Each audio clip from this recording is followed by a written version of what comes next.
idan kai hadda da mutumin kirki ne da ka damu da addini, ba dan iska ne dan tasha ba, ba dan bariki ba, haihuwar tsaye, ga gidaje, ga motoci, ga manyan kaya, ga wani aiki a babban riga, maka malam gaba da baya talakawa suna kwana da yunwa, kana malami ka je ka kashe wani uwar aiki. Wannan kudin aikin nawa ne? Suna sa manyan riguna, mun saka bakin ciki ya kashe ka. Motan da suke hawa daidai da irin motan da shugaban kasa yake hawa, amma kuma suna neman wannan ƙarin kuɗin kuma. Kaji malaman izala.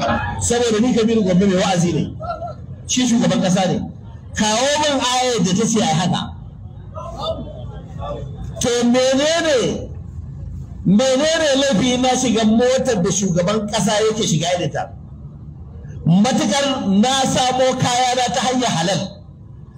In kuma ka san motar da nake hawa wacce na samo ta hanyar haram, fito ka gaya wa duniya ga motar ga hanyar haramun da na samo ta. In ba haka ba, tsinannen Allah ta'ala munafurci ya ƙara tabbata a kanka. To a haka sun ƙare har moto 406 an babba su sun je sun miƙawa ƙungiyansu na izala, malamansu sun rarraba musu akan ai Atiku. Maganar da kake maganar cewa mai girma Atiku Abubakar wazirin Adamawa ya sai motoci ya bamu mun raba wa malumanmu, ƙarya kake yi.